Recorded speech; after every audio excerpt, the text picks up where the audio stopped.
할렐루야, 반갑습니다. 귀한 날 이렇게 하나님 예배드려 나오신 우리 성도님들 주님의 이름으로 환영합니다. 우리 다 함께 주님 내 길 하시네 이 찬양하시면서 기쁨의 예배 그리고 감사의 예배 하나님께 드리도록 하겠습니다. 함께 찬양합니다.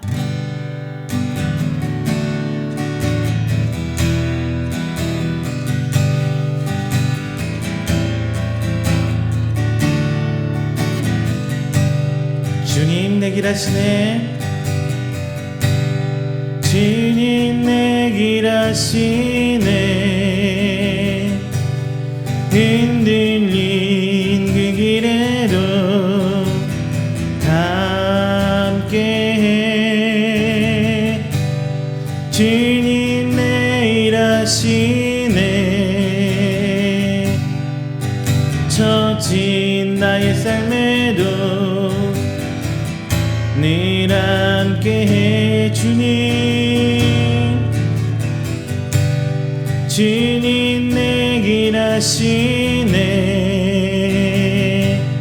흔들린 그 길에도 함께해.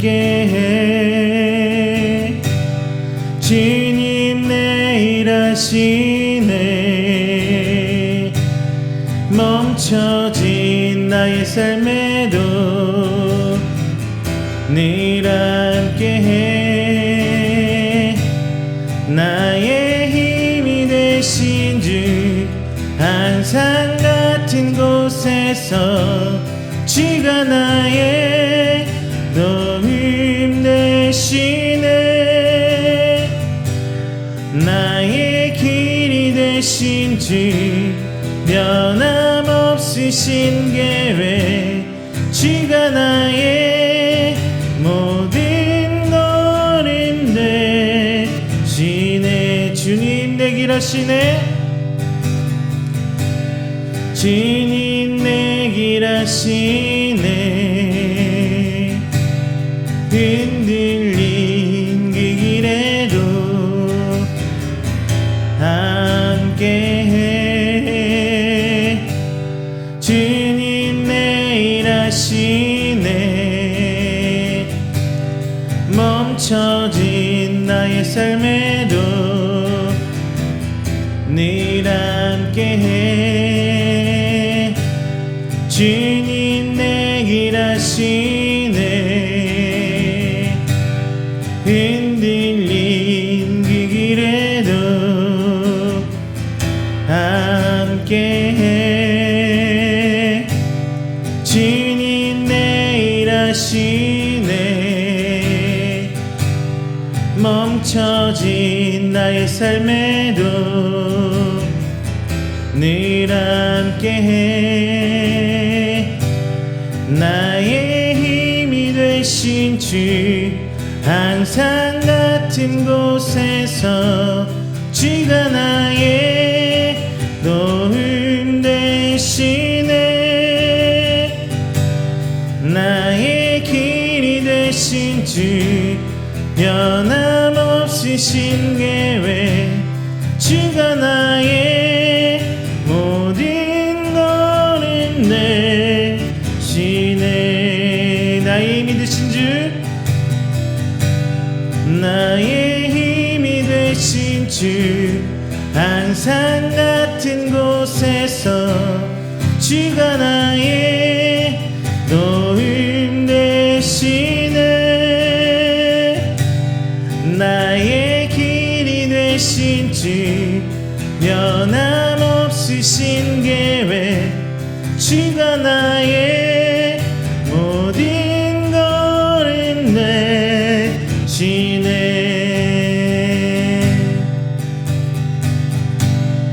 할렐루야. 우리 시간 다 함께 우리가 함께 드리는 이 귀한 예배를 위해서 한 목소리로 기도하는 시간 하도록 하겠습니다. 하나님, 우리 예배를 받아 주시옵소서. 우리의 찬양과 우리가 드리는 귀한 예배를 통하여 홀로 영광 받아 주시사 하나님의 기쁨의 은혜가 이 자리에 모인, 이 자리에 함께 예배드리는 우리 성도들의 머리 위에와 그 가정에 임하게 하여 주시옵소서. 또 비록 우리가 한자리에 모이지는 못했지만 하나님 뜻에 모인 우리 성도들 함께 예배드린 성도들 한마음 한뜻으로 주 앞에 모인 자 되어 교회가 세워져 나가고 이 땅에 하나님의 은혜가 선포되어 있어서 함께 동역하는 동역자 그리고 사역자가 되게 하여 주시옵소서.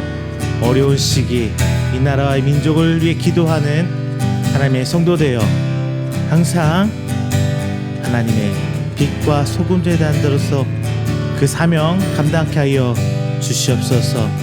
오늘 선포된 말씀이 우리 가운데 심겨짐에 나아가 열매 맺는 우리 성도가 될 수 있도록 오늘 시간 주님 붙들어 주시옵소서라고 우리 간절히 다 함께 기도하도록 하겠습니다. 기도합니다.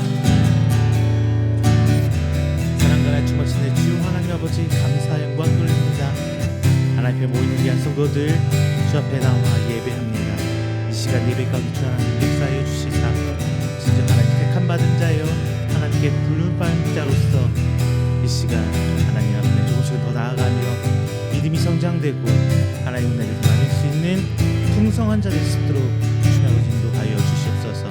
비록 내 갈 길을 다 알지 못하지만 주께서 가라는 그 명령마다 나아가는 그 아브라함의 믿음으로 나가는 발걸음처럼 우리 삶의 발걸음이 믿음의 발걸음이 되게 하여 주시옵소서. 오직 주님을 붙들고 나가는 성도들 가운데 하나님의 인자하심과 하나님의 풍성함과 함께 해주셔서 어렵고 힘든 일 이겨내게 하여 주십시고 비록 그 가운데 시험이 들고 낙담되어 주저앉을지라도 잃지 않고 오직 하나님 나갈 수 있도록 하여 주시옵소서. 하나님 세우신 이유에 주 안에 계실 줄 믿습니다.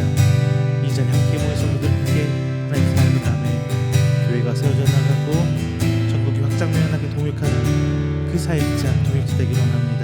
주님 붙들어주시고 어떤 주들수록 함께 하여 주시다. 저희들이 입고 나가는 그들 보는 아버지도 기뻐하여 주시옵소서. 감사합니다. 감사합니다. 오늘 자리에 함께 해주시면 감사합니다. 주님의 큰 은혜로 이끄신 가운데 이 삶을 이기는 자에게 기도합니다. 진짜 하나님의 은혜가 이 가운데 있어지는 하나님의 은혜를 통하여 승리자 되시도록 오늘 이 시간 붙들어 주시옵소서.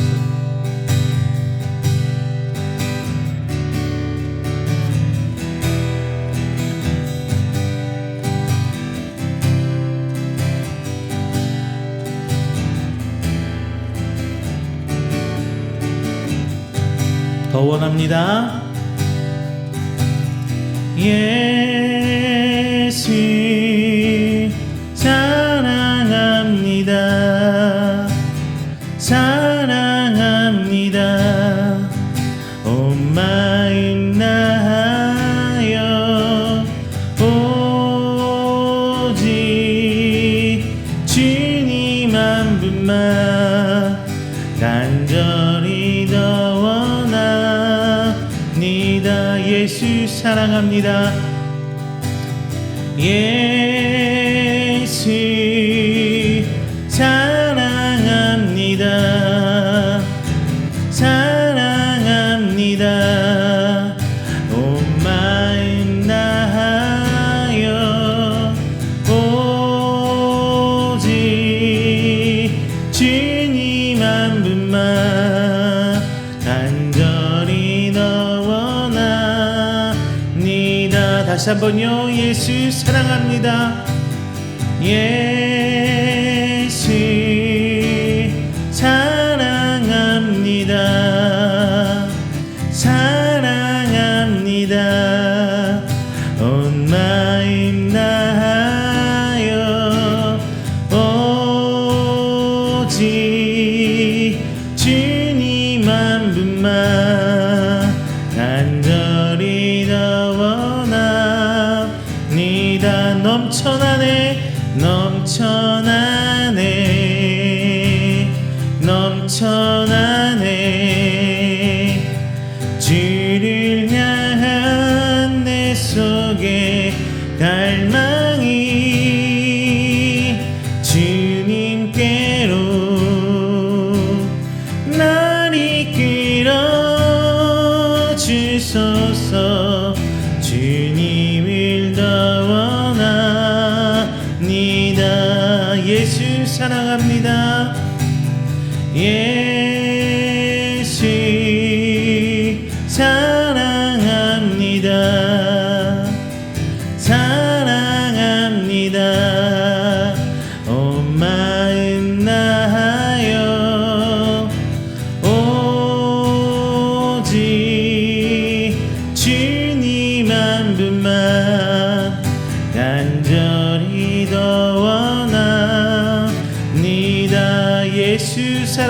사랑합니다.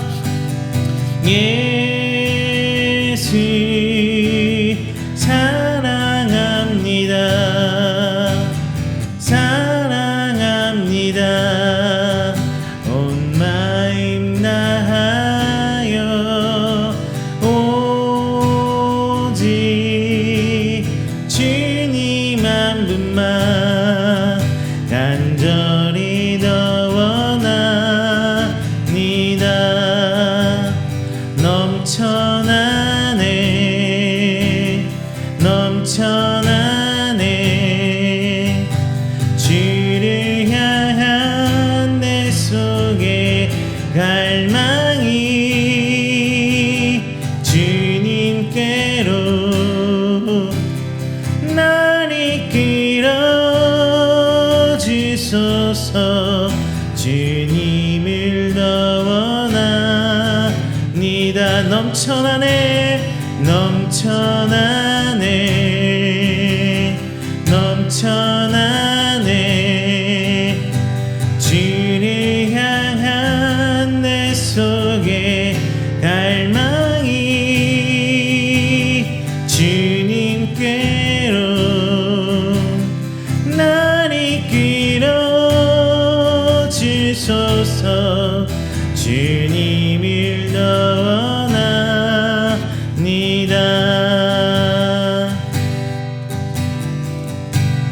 세상이 당신을 모른다 하여도 주님은 그 일이 마음에 새겼네. 세상이 주 이름 모른다 하기에 오늘도 그 일이 멸망의 새길이. 다시 한번요. 세상이 당신을 모른다 하여도 주님은 그 일이 마음에 새겼네. 세상이 주 이름 모른다 하기에 오늘도 그 일이 열방의 새길이. 땅의 모든 끝이 땅의 모든 끝이 주께 돌아오게 되리.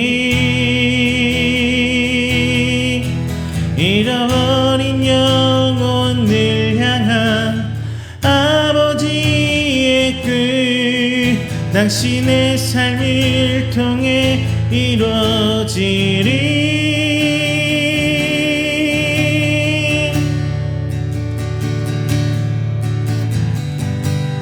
세상이 당신을 모른다 하여도 주님은 그 일을 마음에 새겼네.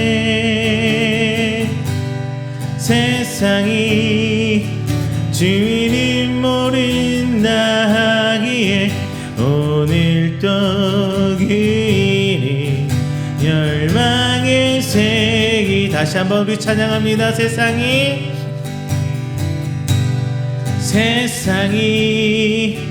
당신을 모른다 하여도 주님은 그 일이 마음에 새겼네.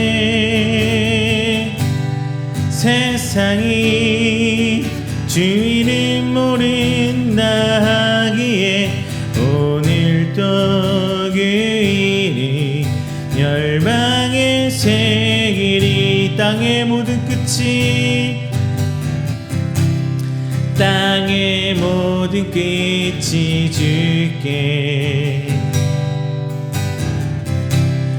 돌아오게 되리. 잃어버린 영혼들 향한 아버지의 뜻 당신의 삶을 통해 이루어지리.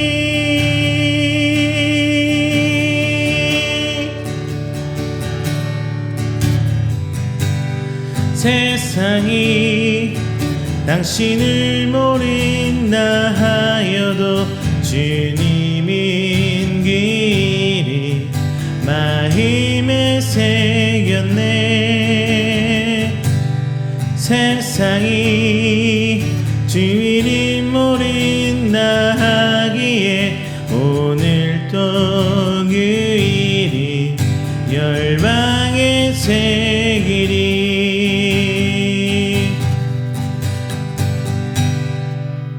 할렐루야. 이 시간은 다 함께 우리가 드린 귀한 예배를 위해서 조용히 기도하며 준비하는 시간 갖도록 하겠습니다. 다 함께 기도합니다.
사도신경으로 우리의 신앙을 고백합니다.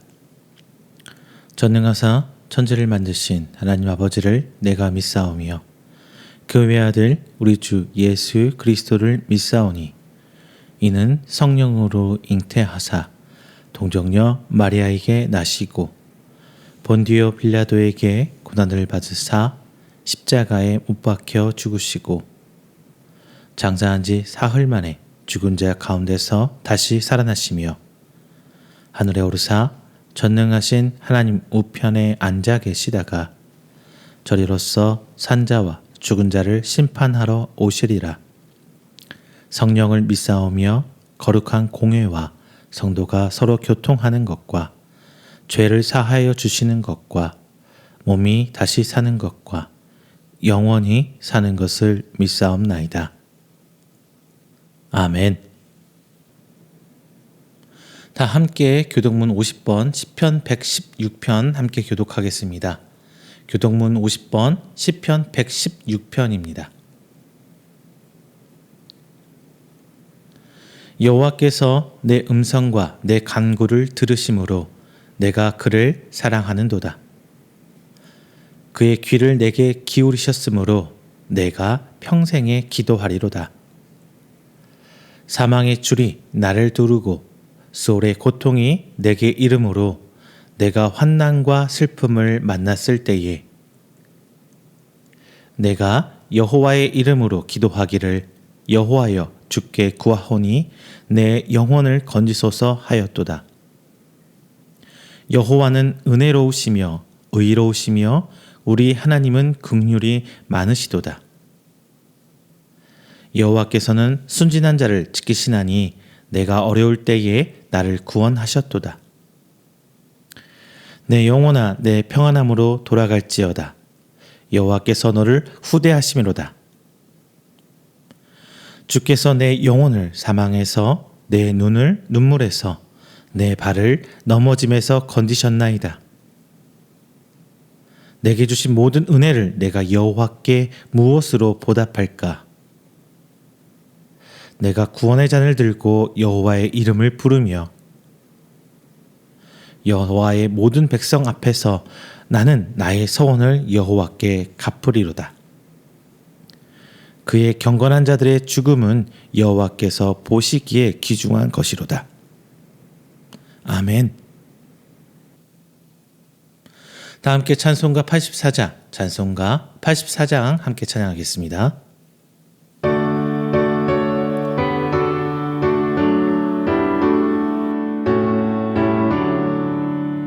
온 세상이 캄캄하여서 잠빛이 없었더니 그 빛나는 영광 나타나 온 세상 빛이었네. 영광의 주, 영광의 주, 밝은 그 빛 내게 비추었네. 영광의 주, 영광의 주, 이 세상에 비친 오직 주 예수님. 주 말씀을 믿는 자라는 그 마음이 시원하고 주 명령을 준행자는 자는 길이 환하겠네. 영광의 주, 영광의 주, 맑은 그 빛 내게 비추었네. 영광의 주, 영광의 주, 이 세상에 비친 오직 주 예수님. 그 가운데 사는 사람을 그 눈이 어두워도 그 죄악을 씻는 날에는 그 눈이 밝아지네. 영광의 주, 영광의 주, 맑은 그 빛 내게 비추었네. 영광의 주, 영광의 주, 이 세상에 비친 오직 주 예수님.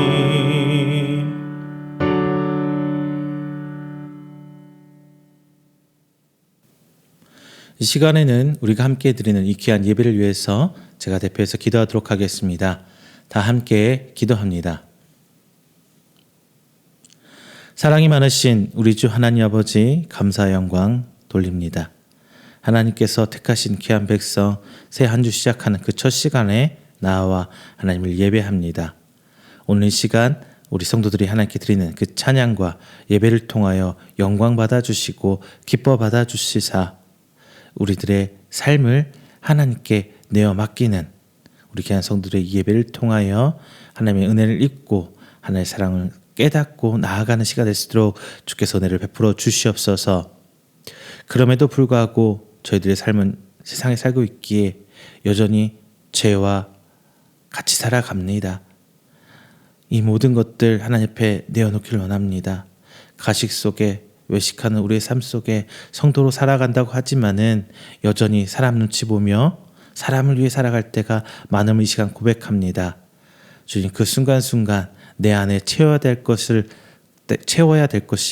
하나님뿐임을 저희들이 알게 하시고 깨닫게 하셔서 사람보다는 하나님을 바라보고 사람에게 기대기보다는 하나님에게 기대고 나아가는 하나님의 자녀 되도록 이 시간 우리를 붙들어 주시옵소서. 그 과정을 깨닫게 한 귀한 말씀으로 함께 나눕니다.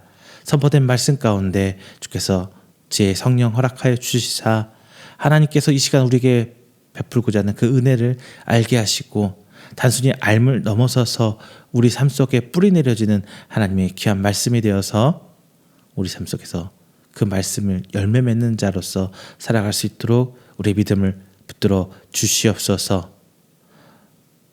살기 힘들다는 핑계 아래, 어렵다는 핑계 아래 주저앉을 때가 너무나 많습니다. 하지만 주님, 하나님의 은혜가 저들 임할 때에 새 희망을 갖게 하시고 새 힘을 얻어 나아가는 하나님의 성도 되길 원합니다. 세상에 속한 그 물질적 어려움으로 혹은 자연재해로 무너져 내리는 우리 하나님의 사람들이 많습니다. 순간순간 하나님께서 깨닫게 하시고 은혜가 무엇인지 알게 하셔서 저들이 세상에 빈곤에 살지 않고 하나님의 은혜의 풍성함을 누리며 사는 하나님의 성도 되기를 주님 간절히 기도합니다. 저들의 삶의 빛이 무엇인지 어둠이 무엇인지 알게 하심에 진정 하나님의 성도로서 하나님의 귀한 구원 사역에 동참하는 사역자가 될 수 있도록 주민도하여 주시옵소서. 새 한 주 시작하는 오늘 시간 함께 나왔습니다. 하나님 우리의 입술 가운데 주신 찬양, 우리 삶 가운데 주신 하나님 교제하는 기도, 하나님 우리에게서 허락하신 그 말씀들이 새 표대가 되길 원하며 나아갑니다.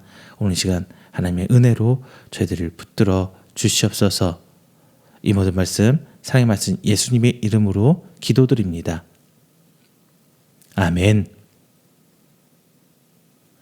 오늘 함께 은혜 나누실 말씀은 마태복음 6장 1절부터 4절까지 말씀입니다. 마태복음 6장 1절부터 4절까지 말씀, 제가 가진 성경 신약 8페이지입니다. 다 함께 찾아서 한 목소리로 봉독하겠습니다. 봉독합니다. 사람에게 보이려고 그들 앞에서 너희 의를 행하지 않도록 주의하라. 그리하지 아니하면 하늘에 계신 너희 아버지께 상을 받지 못하느니라. 그러므로 구제할 때에 외식하는 자가 사람에게서 영광을 받으려고 회당과 거리에서 하는 것 같이 너희 앞에 나팔을 불지 말라. 진실로 너에게 이르노니 그들은 자기 상을 이미 받았느니라. 너는 구제할 때에 오른손이 하는 것을 왼손이 모르게 하여 내 구제함을 은밀하게 하라. 은밀한 중에 보시는 너희 아버지께서 갚으시리라. 아멘. 할렐루야, 반갑습니다. 지난 한 주간도 하나님 은혜 가운데 평안하셨습니까? 한 주간 동안 여러분 삶 속에 하나님의 사람으로 얼마나 살아오셨습니까? 그런 것 같아요. 하나님의 사람으로 산다는 거는 한편으로 이런 생각이 들어요. 어느 정도 가식과 어느 정도의 양념이 상상상틀어진 위선이 좀 포함되어야 하지 않을까. 그럴 수밖에 없죠. 우리가 살아가는 데 있어서 하나님의 사람으로 살아가는 게 완전히 정말 내 뜻과 내 모든 게 합쳐져서 그대로 드러난다면 정말 좋을 텐데 실상 현실은 그렇지 않습니다. 왜냐하면 우리도 사람으로 살아가다 보니까 욕심도 생길 수 있고요. 어느 정도는 이기적인 마음이 있을 수 있어요. 그렇죠? 이곳에서 완전히 초월한 사람, 예수님 이외에 그런 사람이 있었을까요? 그렇죠. 그게 아무리 선한 영역이었지언정 내 주장을 관철하기 위해서 화를 내기도 하고 그러다 보면 분쟁이 일어나서 다툼을 할 때도 있고 이 다투다 보면 미운 마음이 들기도 하잖아요. 이건 뭐 제 말이기도 하지만 실제로 성경에 나온 사도 바울도 이런 분쟁과 다툼, 하나님 일 가운데서 뭐 그런 일이 있었습니다. 이렇게 살아가는 데 있어서 우리가 얼마나 하나님의 사람으로 살아가는지는 끊임없이 되돌아봐야 돼요. 그래야만 내가 다시금 털어낼 건 털어내고 내놔야 될 건 내려놓고 하면서 조금씩은 변화되는 사람이 되는 거지. 어쩔 수 없어요. 우린 사람인데 어떡해요. 이런 생각으로 살아간다면은 큰 변화 있는 조금씩 나아져 가는 우리 하나님의 사람, 하나님의 백성, 예수 그리스도의 제자 하나님의 자녀 뭐 이런 삶은 아니지 않을까요? 자, 그런 의미에서 오늘 본장 말씀 우리가 다 함께 읽어보셨죠? 이제 위선에 대해서 말씀을 해주시고요. 그리고 사랑할 때는 이런 모습으로 하라라는 예수님의 말씀이 좀 나와 있습니다. 앞서 예수님께서 말씀하신 산상수훈의 말씀 쭉 보고 있는데요. 앞서 지난주까지 드렸던 말씀에 대해서 예수님의 사랑의 말씀이 메시지가 전달되어 있죠. 먼저 기존 사회에 관습적으로 행해오던 어떤 율법에 대해서 진짜 사랑은 이거야 라고 예수님께서는 말씀하십니다. 예수님께서 말씀하시는 건 뭐냐? 내 몸을, 이웃을 나를 사랑하는 것처럼 사랑하는 게 진짜 사랑이야. 그리고 율법 안에 들어가 있는 동해보복법, 내가 해를 입은 만큼 상대방을 보복을 해줘야 율법을 해준다고 한 것처럼 이스라엘 사람 백성들이 해석을 하고 살아왔는데 그거 아니고 원수까지 사랑하고 그들을 위해서 기도하라며 예수님께서는 말씀하십니다. 그래서 예수님 마지막에 이런 방점을 한번 찍으시죠. 나를 사랑해 주는 사람을 내가 사랑하는 건 당연한 거야. 그건 내놓을 게 없어. 그거는 누구나 다 하는 거야. 원수까지 사랑해야 돼 라는 메시지를 우리에게 전해 주셨습니다. 이 말은 곧 즉 사랑을 하되 하나님이 우리를 사랑하시는 것처럼 온전히 사랑하라고 말씀하시는 거예요. 온전하다는 건 뭐예요? 흠이 없다는 거예요. 흠이 없다는 거예요. 즉 흠이 없다. 우리 이런 계속 맥락 이어가죠. 구분되어져야 된다. 세상 사람과 하나님을 믿는 하나님의 사람은 구분되어져야 된다. 이게 거룩하다라는 의미로 봐야 된다고 제가 말씀드린 적이 있습니다. 온전하다는 건 다시금 말하는데 흠이 없다는 것을 말해주고 있어요. 사랑을 하되 하나님께서 우리를 향해 보여주신 그 사랑이 온전한 사랑이라는 것, 그리고 또한 이런 사랑을 우리는 닮아가야 된다고 예수님께서는 말씀해 주시고 있으십니다. 이런 온전한 사랑에 대해 첫 번째 우리의 마음가짐으로 오늘 본장에서 구제에 대해서 말씀해 주시고 있어요. 그리고 이제 다음 주에 볼 건데 5절부터는 기도도 사랑하는 사람에게 하듯이 대화하듯이 하는 기도에 대해 말씀해 주시고 금식에 대해서도 얘기해 주고 있죠. 이것은 이제 18절에서 은밀한 중에 보시는 내 아버지께서 갚으시리라는 말씀으로 마치십니다. 이것을 볼 때 6장 18절까지 사랑에 대해서 말씀하시는 한 덩어리로 보시는 게 좋을 거라는 말씀을 여러분께 드리고 싶습니다. 그런데 오늘 제목 은밀히 갚으신 하나님인데 이것은 제가 좀 전에 말씀드렸죠. 18절에서 은밀한 중에 보시는 내 아버지 갚으신다. 그리고 오늘 본장 4절에서 이렇게 말씀하시고 내 구제함을 은밀하게 하라. 은밀한 중에 보시는 너희 아버지께서 갚으시리라. 하나님께서는 언제나 대놓고 내가 너 보고 있어. 내가 너 보고 있어. 이런 의미라기보다는 번듯한 번듯 그러면서 다 우리를 보고 계시면서 그것을 또 대놓고 칭찬하고 잘했다 다들 봐라 이렇게 해라 이런 식으로 떠벌리는 칭찬이 아니라 은밀히 갚아주신다. 누구도 모르게. 자, 이런 식으로 성경은 우리에게 이야기해 주고 있습니다. 그리고 또 하나 지적하자면 이제 오른손이 하는 것을 왼손이 모르게 하라는 이렇게 구제하라는 예수님의 말씀, 이 포인트로 오늘 말씀을 나눠보겠는데요. 자, 여러분 삶 속에서 이 시간 여러분 마음속을 쿡쿡쿡쿡 쑤시는 부분이 있다면 이거는 성령님께서 나를 두들겨 주고 계시는 거거든요. 왜 이렇게 날 힘들게 할까라는 시각이 아니라 내가 회개할 부분으로 생각해 보시고 하나님께 기도하시면서 오늘 말씀을 곱씹어 보시는 여러분 되시기를 주님의 이름으로 축원드립니다. 자, 첫 번째 우리가 봐야 될 거는요. 이제 위선을 주의하라라는 거예요. 위선을 주의하라. 오늘 기본적으로 1절에서 18절까지는 제가 6장 18절까지 말씀을 드렸잖아요. 한 덩어리라고. 자, 1절에서 오늘 본장 18절까지는 큰 사랑의 서론 부분에 해당합니다. 즉 이 전제에 대해서 얘기해주고 있는데요. 모든 신앙의 행위는 오로지 하나님께 인정받기 위한 것이다 라고 예수님께서는 얘기해요. 우리가 신앙생활을 하면서 막 그쵸, 권사로서 장로로서 권위가 있고 목사로서 위엄이 있고 이렇게 보여야 하는데, 그렇기 때문에 어쩔 수 없이 하는 행동, 사람 보이게 사기보다 하나님 보기의 중심으로 봐야 된다고 예수님께서 말씀하시는 거예요. 이것을 서두에서 얘기하고 있는 거예요. 저희 어머님이 말씀하십니다. 제가 항상 이렇게 말하거든요. 이게 사람 보러가 신앙생활 하는 건데 왜 이렇게 고민을 해? 그럼 저희 어머님이 이렇게 말씀하세요. 야, 그래도 사람이 사는 건데 어떻게 사람 보지 않고 할 수가 있어? 이렇게 말을 해요. 분명히 오늘 또 말씀 보시면서 어머니가 속으로 하시면서 이렇게 죄 또 내 얘기한다 이렇게 말씀하실 텐데요. 제가 그럼 누구 가지고 얘기하겠습니까? 저희 사모하고 저희 부모님 얘기가 제일 많겠죠. 자, 예수님께서는 분명히 말씀해 주신 거예요. 하나님께 인정받는 게 중요하지 사람 보라고 하는 행위가 되어서는 안 된다. 그런데 우리 이런 일들이 비일비재하죠. 비일비재해요. 저도 옛날 부교육자 부목사 시절에 제일 힘들었던 것 중에 하나가 새벽 예배 가는 거였어요.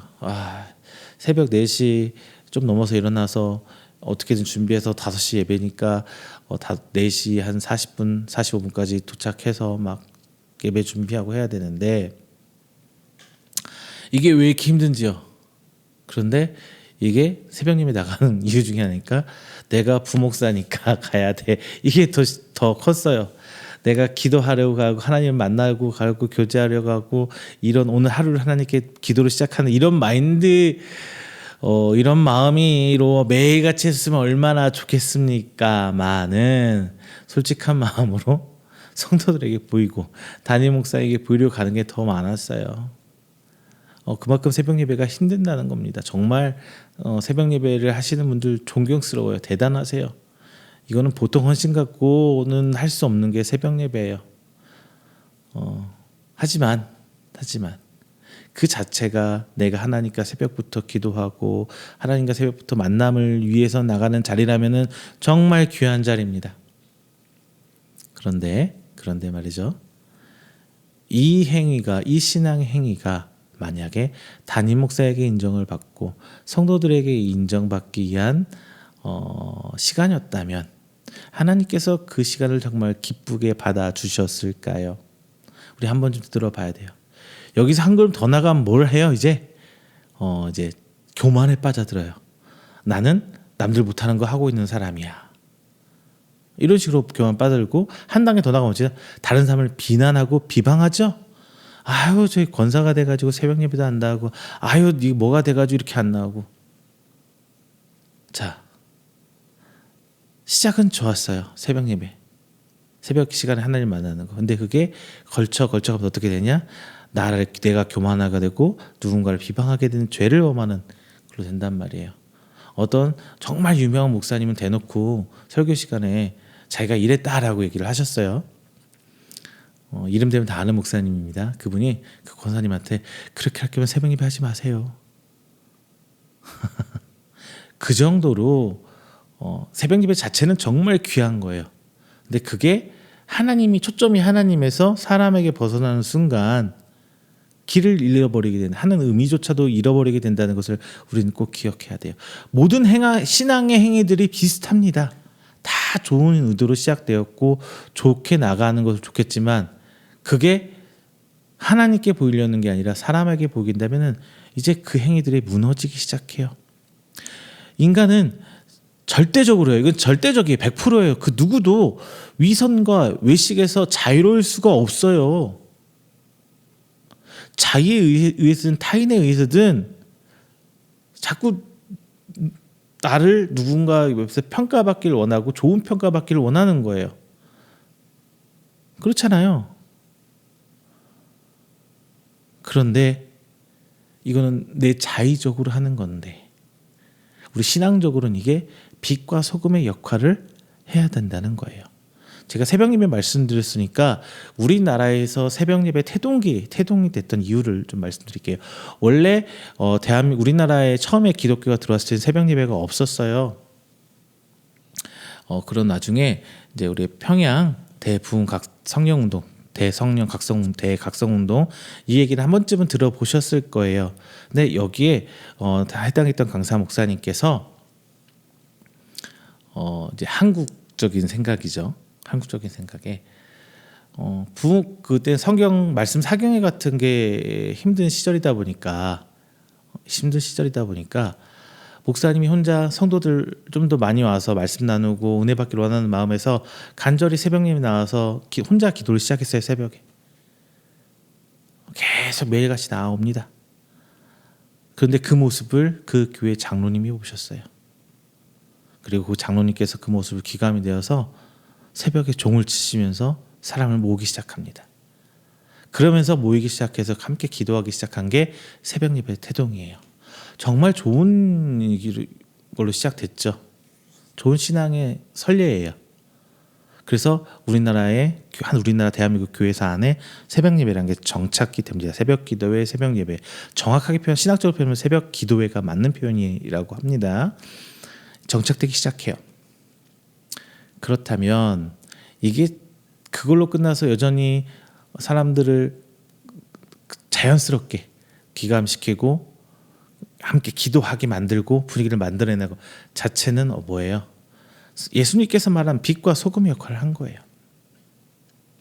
하나님께 드려진 행위 자체가 빛을 발하고 짠맛을 내면서 주변을 변화시키기 시작했잖아요.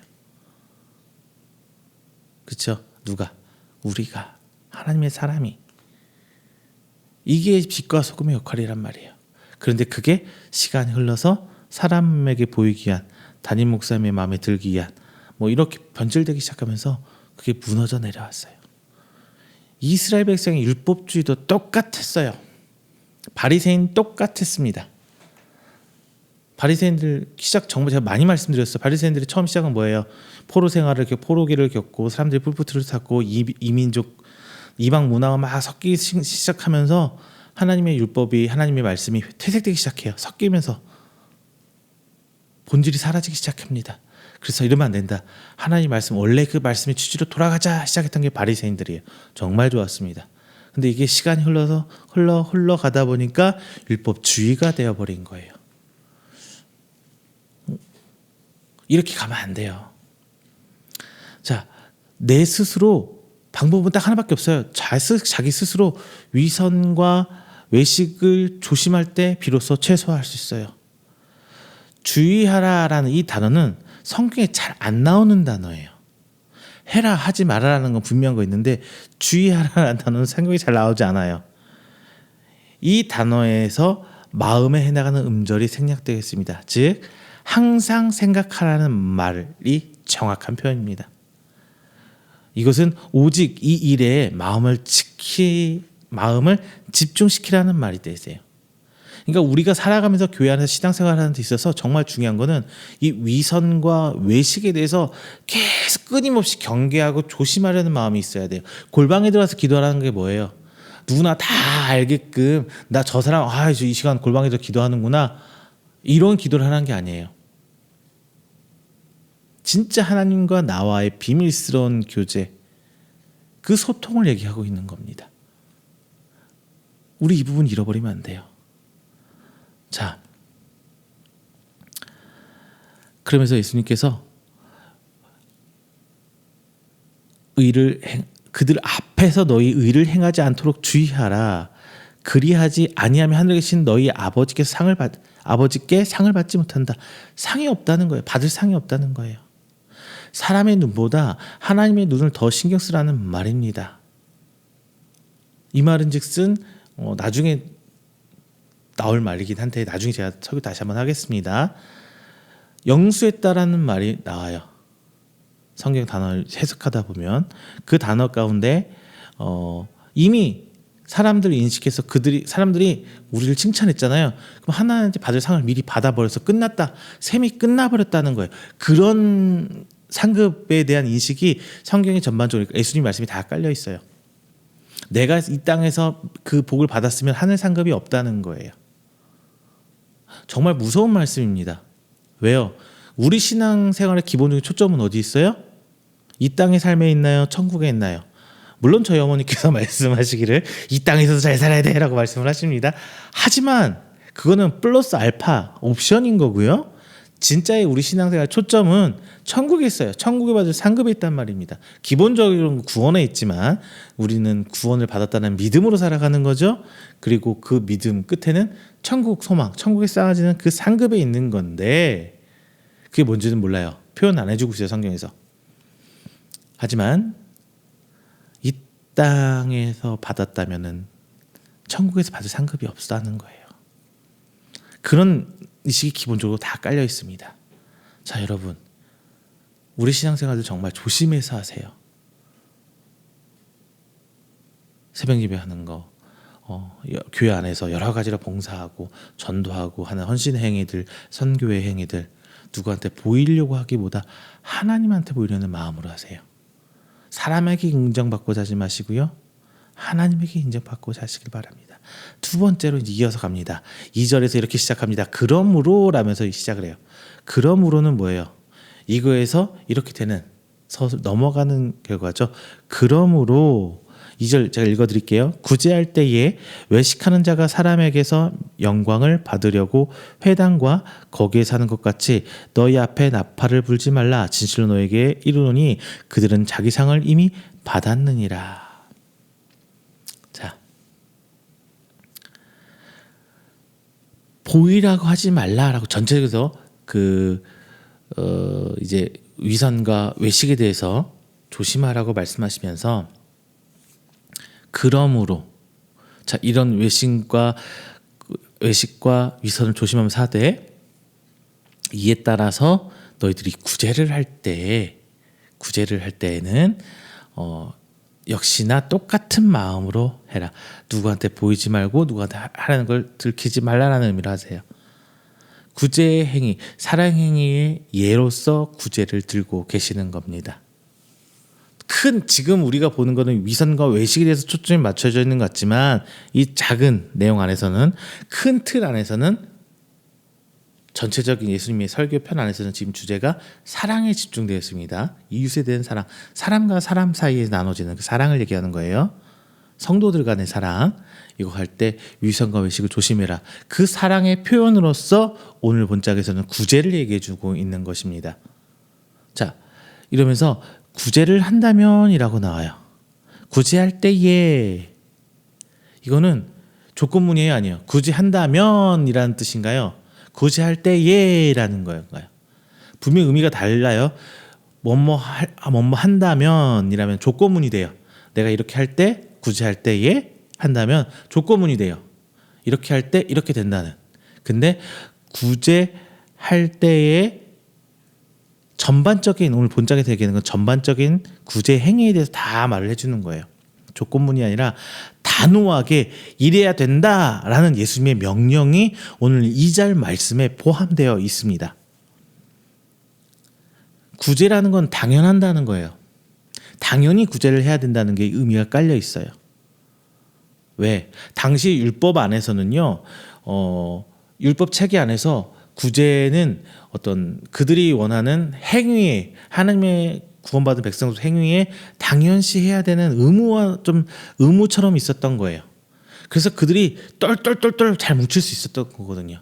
단순히 그냥 사상적으로 우리는 하나님의 자녀야, 약속받은 선민이야, 사상적으로만 있었다면 그게 뭉쳐질 수 있을까요?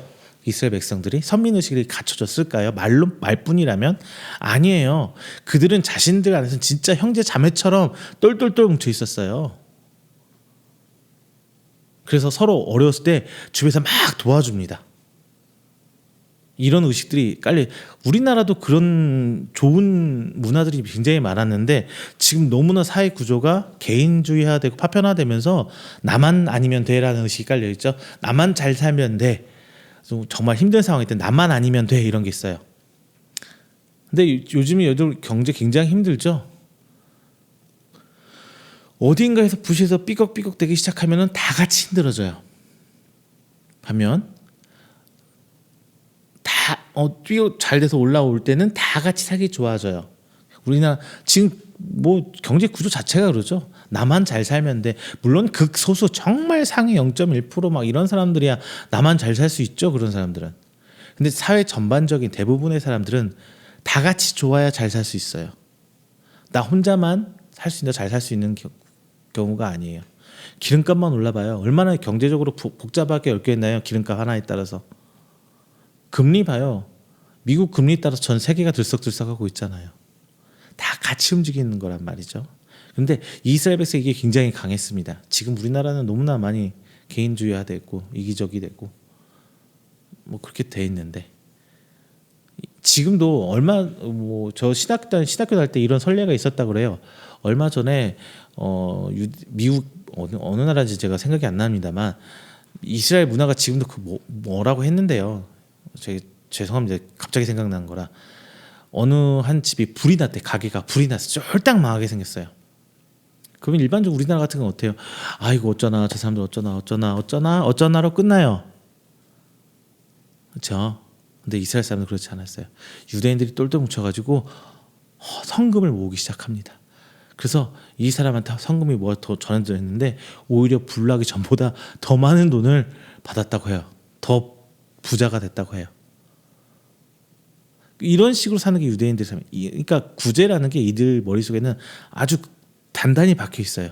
예수님이 이 구제라는 걸 아주 당연시했던 것처럼 그냥 당연시한 게 아니라 구제를 안 하던 사람들한테 구제라고 명령한 게 아니잖아요. 본문은. 그들 문화에서는 구제라는 게 너무 당연시돼 있어요. 지금 한국 교회 안에서도 우리가 예수님의 말씀을 따라하고 진행한다면은 우리는 구제라는 게 당연시돼 있어야 돼요. 당연시돼 있어야 돼요.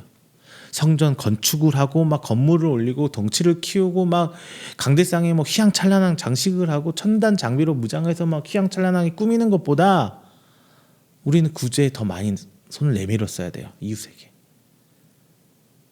얼마 전까지 수혜 때문에 얼마나 힘들었나요? 코로나 때 얼마나 작은 교회도 없어서 사라졌어요.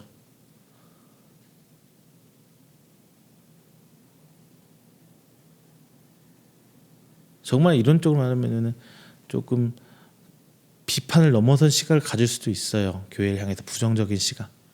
근데 과거에 우리 선배들이 신앙생활하던 교회는 그러지 않았죠. 마을에 교회가 있고 그 교회 중심으로 어려운 집들 도와주고 함께 모이고 회의하고 나눠지는 그런 문화가 있었단 말이에요. 교회는 축제장이었어요. 예전에 옛날의 교회는 대한민국 땅에. 근데 지금은 종교적 의식의 장소 이상도 이하도 아닌 교회가 되어버렸어요. 오로지 예배드리기 위한 장소. 공동체란 개념은 아예 없어져 버렸고요. 교회 안에서. 교회 안에서 성도가 병하면은 제일 많이 하는 게 제일 잘하는 게 담임 목사가 가서 위로 예배드리고 치유하도록 기도해주고 이게 끝이에요. 더도 덜도 없어요. 지금 문화가 그렇게 꺾여갔단 말이에요. 분위기가. 성경에서는 그걸 얘기하고 있지 않아요. 진짜 실질적으로 어떻게 그를 도와줄지, 어떻게 교회에서 해줄 수 있을지, 우리가 무엇을 해줘야 할지, 이게 구제란 말인데 최소한의 구제도 지금 교회에서는 사라졌습니다. 마지막 남은 구제의 모습이 뭐예요? 작은 교회 도와주고 뭐 어려운 기독교 재단들한테 약간의 후원금 보내주고 정말 최소한의 구제만 남아있어요. 교회란 틀 안에.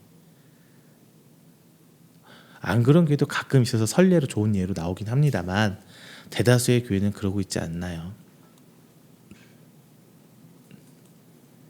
우리 성도의 집에 무슨 일이 있는지 없는지 관심 거의 없잖아요. 오로지 내 가정, 우리 집에만 평안이 넘치기를. 공동체라는 개념이 사라졌어요. 정말 중요한 이야기입니다. 자, 그래서 최소한 제가 오늘 드리고 싶은 말씀 중에 하나가 위선과 이걸 떠나서 우리는 위선을 떨 수 있는 것조차 사라져 버렸어요. 그나마 구제도 안 하잖아요. 여러분들 조금 내밀어 보세요. 손을 내밀어 보세요. 주변에 제가 내 온 전재산을 털어서 뭐 이렇게 해라 이런 말씀 드리는 거 아닙니다. 따뜻하게 온정 한번 내밀어 보세요. 힘들 때 교회 앞에 헌금하고 봉사하는 것도 굉장히 중요하지만 국가적인 어려움이 있고 큰 재해가 있을 때 나서서 좀 도와보세요. 드러나지 않아도 됩니다. 이걸 꼭 교회에서 했다, 성도가 했다, 권사가 했다, 기독교인이 했다는 걸 드러내지 않아도 좋습니다. 그냥 해보세요.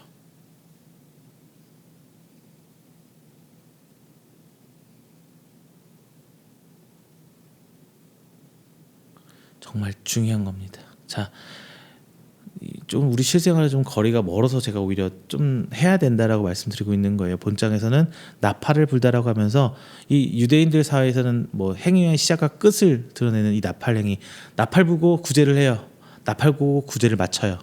그런 이런 거 유대인 문화에 있었거든요. 그러니까 예수님께서 이런 위선과 외식에 대해서 얘기를 하고 있는 게 그렇게 하지 마. 사람에게 보이려는 적극적 이런 행위를 하지 마라는 게 있지. 상을 받았다라고 말을 해요. 2절에서 끝에 이렇게 자기 상을 이미 받았느니라. 사람들이 칭찬하면 끝난 거예요.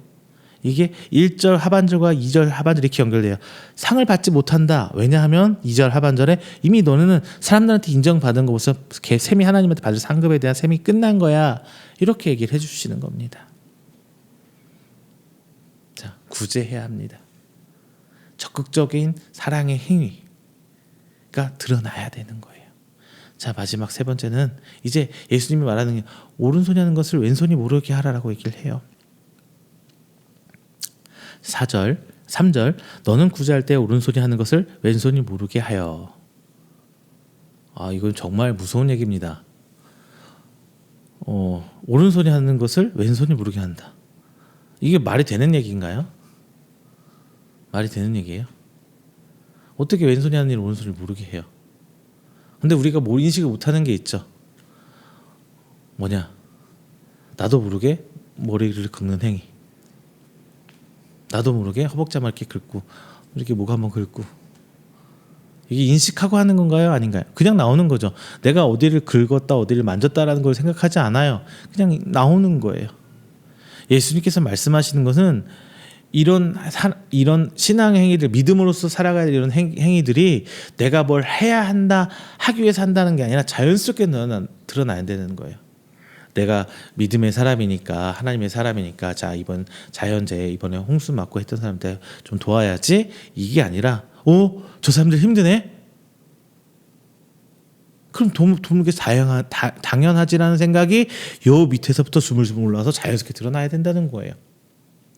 신앙의 행위는 그게 궁적으로 나가야 될 점이에요. 내가 해야 돼서 하고 누구한테 보이게 사는 게 아니라 자연스럽게 나가는 거. 제가 예전에 제일 많이 든 예가 이거죠.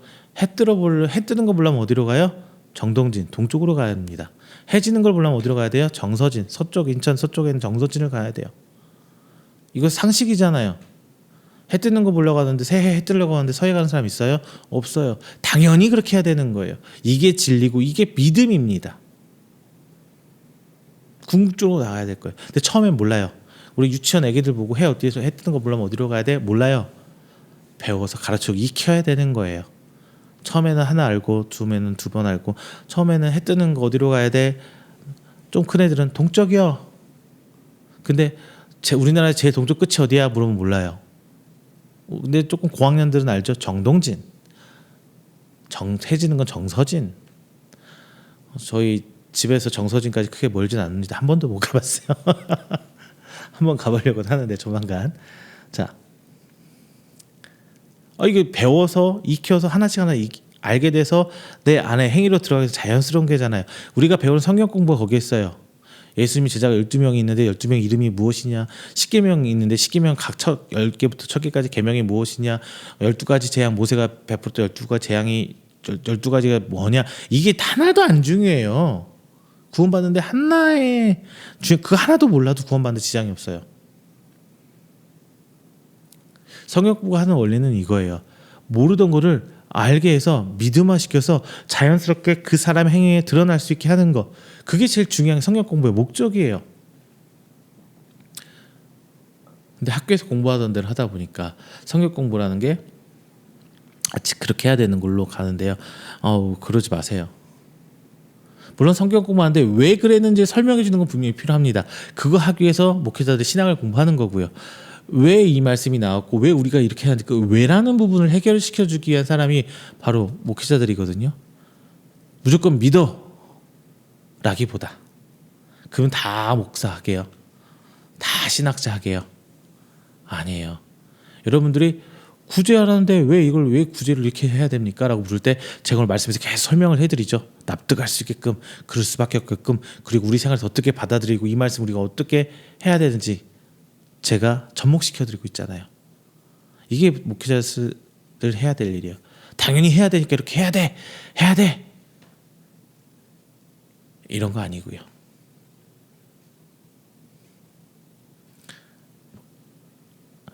자, 우리는 이런 삶들이 자연스럽게 우리 삶께 배어나도록 해야 되는 겁니다. 한 번 하고 2번 하고 10번 하고 100번 하면요 자연스럽게 몸이 돼요. 근데 거꾸로 죄도 그렇습니다. 죄도 그래요. 죄 짓는 거 한 번은 어쩔 수 없이 정말 안 지으려고 하다가 한 번 죄를 지으면은 쉬워요. 정말 어렵게 죄를 지었어요. 정말 양심에 막 아프고 힘들어. 2번 저번에 한번 해봤으니까 3번 4번 5번 되는 5번 6번 되는 순간 그에 대한 죄에 대해서 완전히 둔감해져요. 생각이 아예 안 나요. 다 이렇게 할 수밖에 없는 건데 뭐 어쩌라고. 나중 가면은 어쩌라고도 아니에요. 그냥 아무렇지도 않은데. 나중에는 아무렇지도 않은데 그냥 자연스럽게 들어. 죄도 똑같아요. 믿음도 똑같지만 죄도 똑같아요. 끊임없이 반복하면서 나를 훈련하고 연단시키면서 자연스럽게 튀어나오는 자연스러운 행위가 돼야 돼요.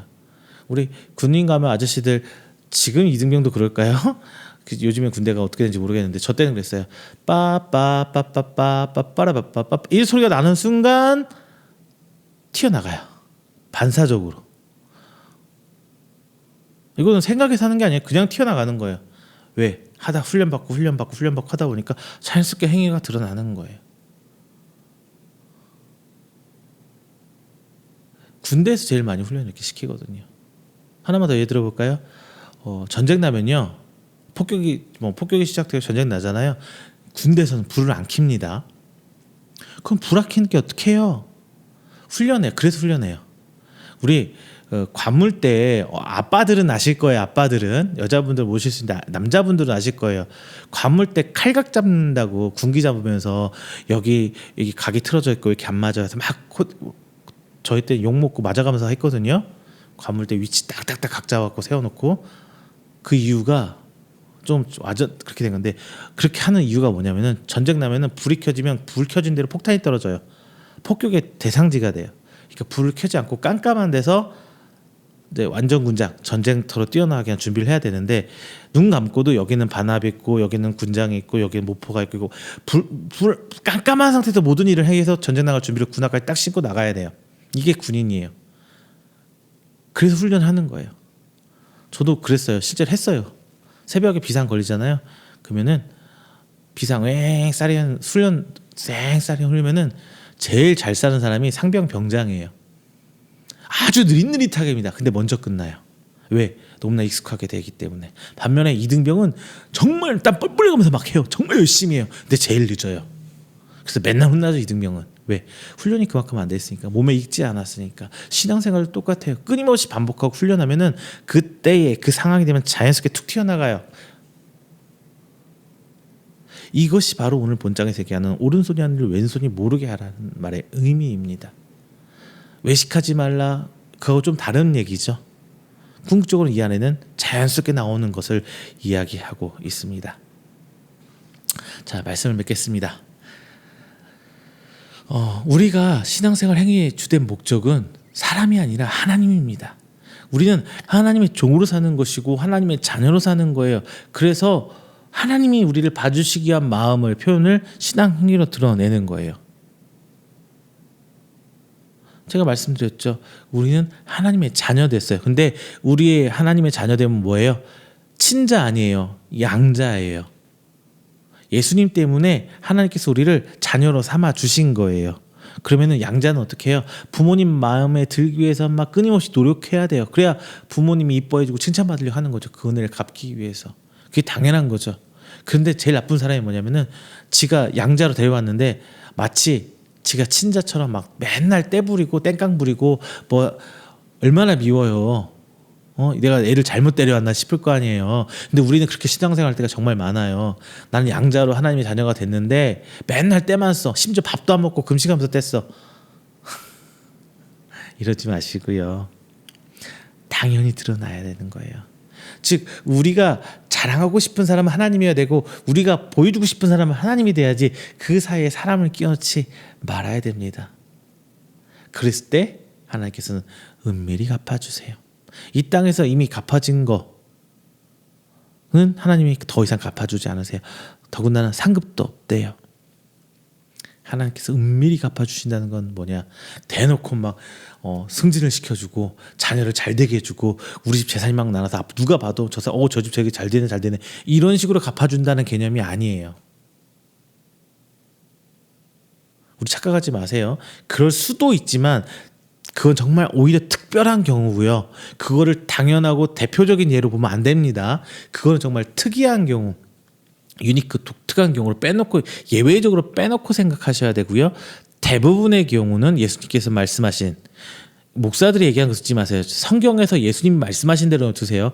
목사들이 하는 얘기 듣지 마세요. 성경에서 말씀하신 대로 은밀히 갚아주신 하나님이라고 얘기합니다. 예수님께서.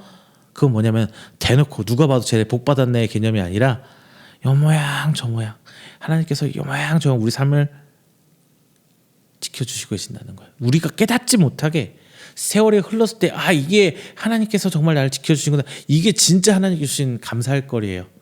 막 우리 식구 가족들이 잘 되고 남편이 승진하고 우리 자녀가 막 성적이 빵빵빵빵 올라가고 갑자기 우리 자녀가 확 변해가고 이렇게 이런 거 생각하지 마세요.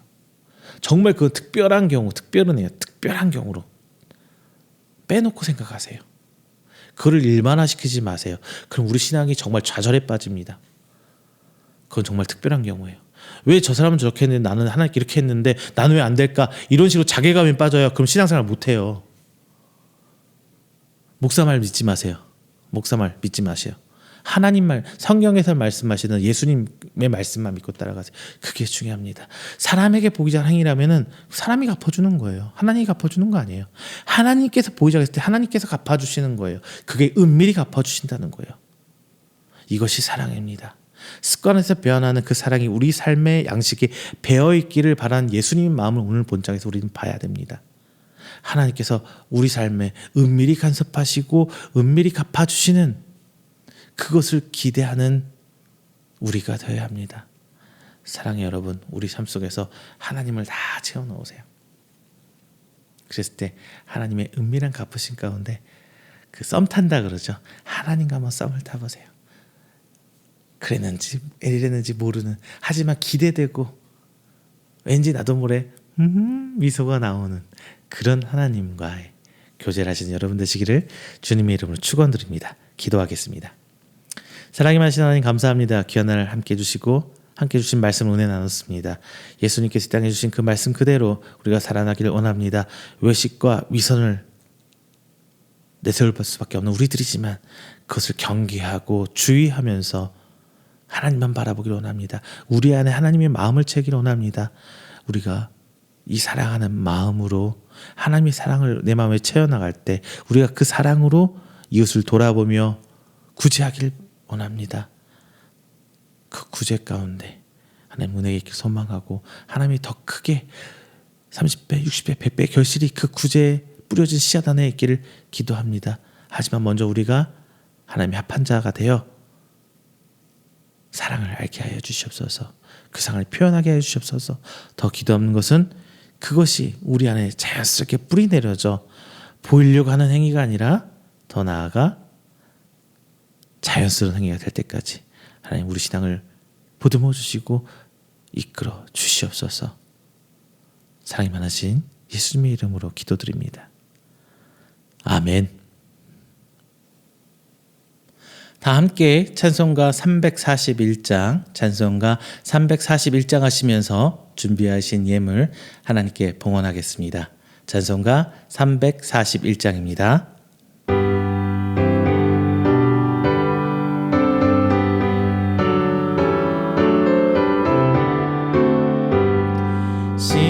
십자가를 내가 지고 주를 따라갑니다.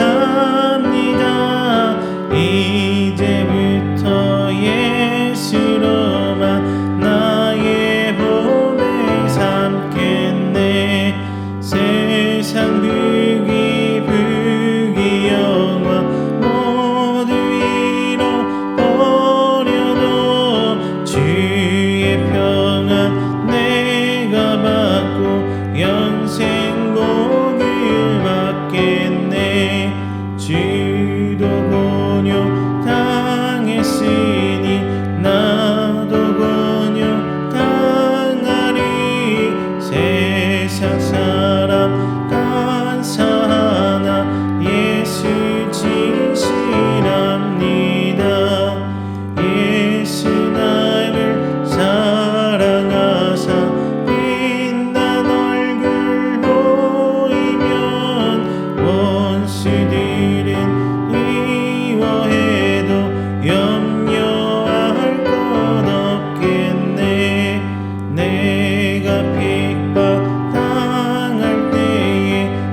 이 시간에는 우리가 함께 드린 귀한 예물을 위해서 제가 축복 기도하겠습니다.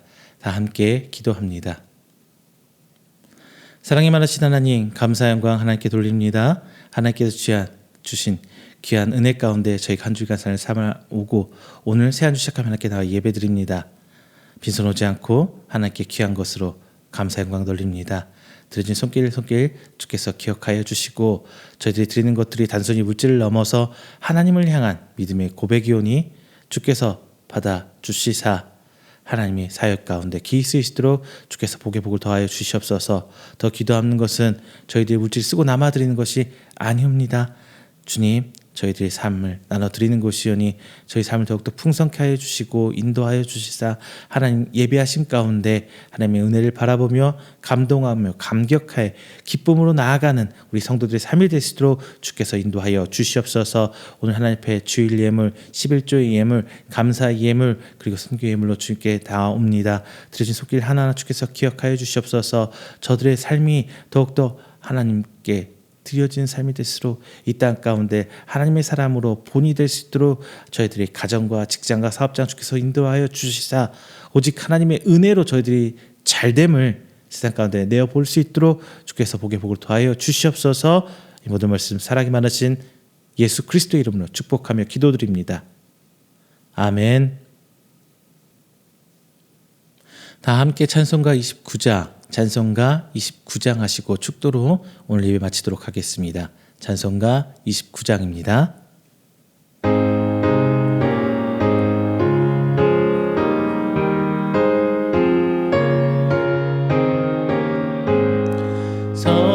성도여 다 함께 할렐루야 아멘. 주 찬양하여라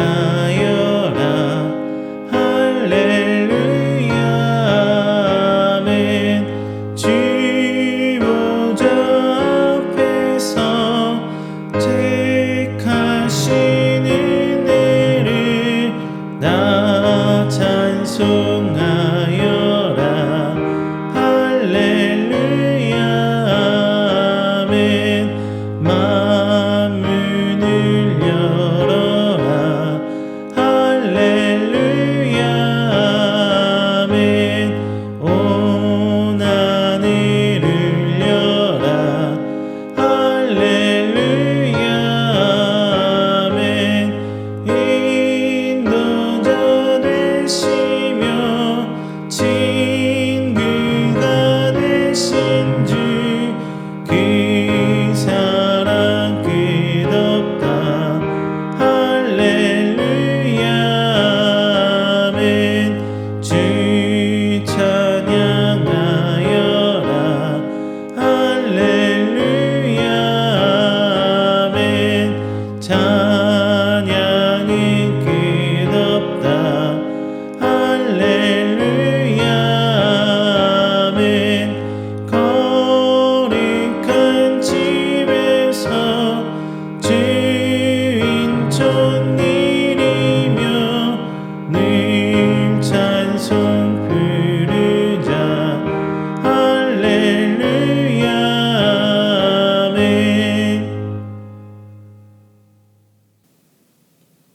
축도합니다.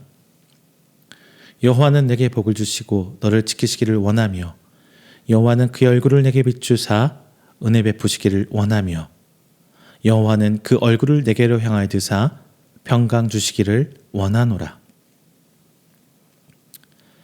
이제는 우리 주 예수 그리스도의 은혜와 하나님의 사랑하심과 성령님의 교통 교제하심이 오늘 이 자리에 나와 하나님을 예배하고 선포된 말씀으로 하여금 위선과 외식을 배격하고 하나님 앞에 사랑을 나누며 구제를 하며 그 가운데 이 모든 신앙의 행위가 하나님께 온전히 비춰지기를 원하는 우리 성도들의 머리 위에와 그의 가정과 사업장과 직장 그가 계획하던 모든 행사 위에 영원토록 함께 있을지어다. 아멘.